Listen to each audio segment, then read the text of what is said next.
Hey everyone, welcome back to Eric's Everyday Watches. As always, if you like this video, if you find it helpful, please do me a favor, hit the like button and consider subscribing. The watch we're looking at today is the Seiko Neo Sports Chronograph model SSB355. Now I picked this up from Past the Watch, where it appears that they're currently out of stock on this particular model. They do have a similar model, the SSB357, which they're selling for $165.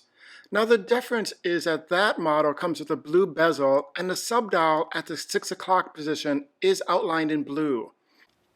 This SSB355 model you can currently find at Joma Shop for around $120. Now, in all fairness to Past the Watch, the blue model is always a slightly higher price. So if you decide you're interested, you may want to check out both places.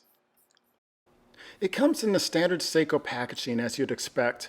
A white box with the Seiko logo debossed on the top, printed in metallic silver ink. There's a thin strip of blue which is visible when the box is fully closed.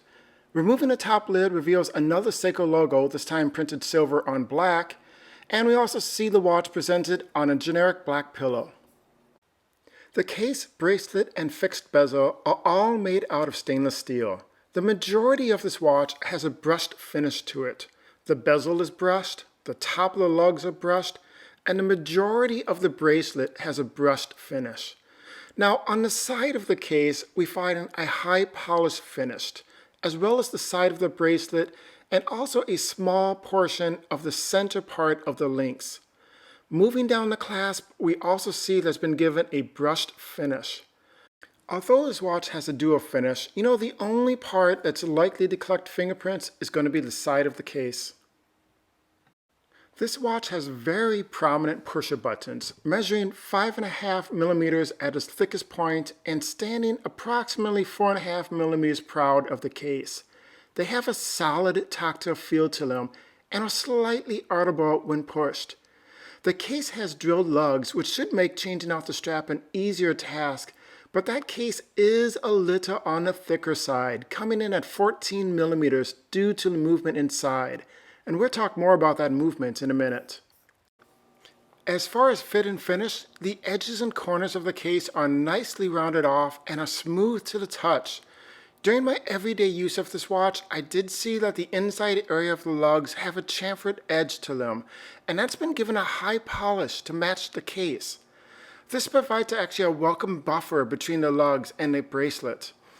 The brushing on the lugs and the brushing on the end links are not done in the same direction, but this buffer area keeps the different brushing directions apart from one another. On the back of the watch, we have a screw-down case back with text that reads, water resistance 10 bars, or 100 meters. The movement inside is Seiko's 8T63 movement, and that is a Mecha-quartz movement. It has an accuracy of plus or minus 15 seconds a month and approximately a 3-year battery life. This watch has a low battery indicator, which means the second hand will start to tick in 2-second intervals to let you know the battery is low and it's time to change the battery. A Mecha-quartz movement, of course, means that the timekeeping function is controlled by a quartz, but the chronograph functions are mechanical, and that is why the case is a little thicker. It also means when you're using a chronograph and you push the reset pusher, the chrono hand snaps back to the starting position. Mecha-quartz movements, in a sense, are kind of the best of both worlds. Now this movement is essentially the same as the VK63, which is sometimes found in non-Seiko branded Mecha-quartz watches. The crown at the 3 o'clock position is 6 millimeters in width and 3.5 millimeters in depth with a knurling pattern to it. This is a simple push-pull crown. The first position adjusts the date, with the second position adjusting the time. The date is printed white on black and found at the 4.5 position. While the font they used is not the boldest, it is still legible because of its size. Now let's talk about the dial. There is a lot going on as far as depth and textures here. It's not flashy. This dial is not going to jump out to you when you look at it online or in a retail case. And that's kind of a shame because in person you really start to appreciate all of the intricate details that's going on here. Let's start with the chapter ring. There are 4 layers to the chapter ring alone.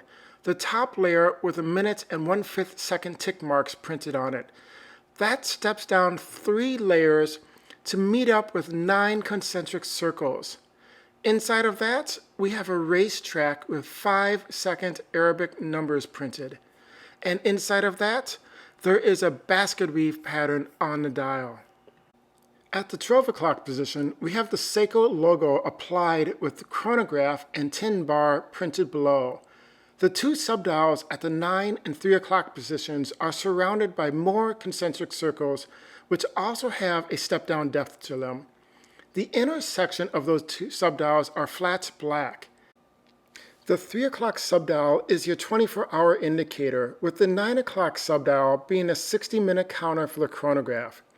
The 6 o'clock subdial takes the opposite approach, with the outer rim being solid and the inner section being what? You guessed it, concentric circles. This subdial is the running second hand. And if that wasn't enough depth and texture for you, there are also meta indices at the 5-minute markers, which, of course, have additional depth to them. The pencil-shaped hands are silver and filled with Seiko's Lumibrite. Now, lume is only applied at the minute-hour hand in one small area located at the 12 o'clock position. And quite honestly, it seems a little odd. I think they could have either left that off or added more lume at the 3, 6, and 9 positions just to balance it out. Even though there's a lot going on with all the textures and the fact that this is a chronograph with 3 subdials, the dial is fairly clean aesthetic to it. And I think that's due to the fact that it's essentially a monocolored dial with only a spot of red used on the chronograph hand and on one of the subdials. Now let's talk about the metal bracelet that comes with this. It's 22 millimeters wide at the lugs and tapers down to 20 millimeters at the clasp. The clasp has a push button release with the Seiko logo stamped into it. And it is your basic pressed clasp. It has 2 micro adjustments, and it feels like a decent quality for this price point. When I resized this bracelet, I did notice that it is using the pin and collar system, and that the collar is a flexible coil. In everyday use, I had no issues with this bracelet. Let's take a look at the specs. We have a domed Harlex crystal, Seiko's 8T63 movement. The diameter is 45 millimeters, a thickness of 14 millimeters, a lug width of 22, and a lug-to-lug distance of 51 millimeters. So let's wrap up by listing out the pros and cons again. For pros, I have to say the dial, of course. With all that detail, this is so much to appreciate, and all that texture, and yet it doesn't feel busy. I also have to list the legibility, both the time and the date. I like the fact that it does use a Mecha-quartz movement, and that dome crystal provides a really nice distortion. For cons, it is a little thick. It is 14 millimeters, and I do think it could incorporate a little bit more lume.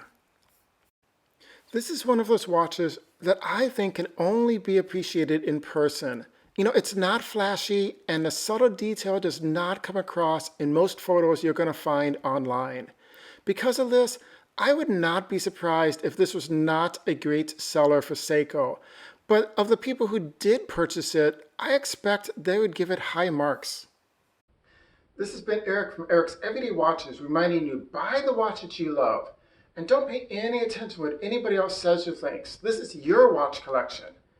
If you like this video, if you find it helpful in any way, please do me a favor and hit the like button and consider subscribing. I'll see you in the next video.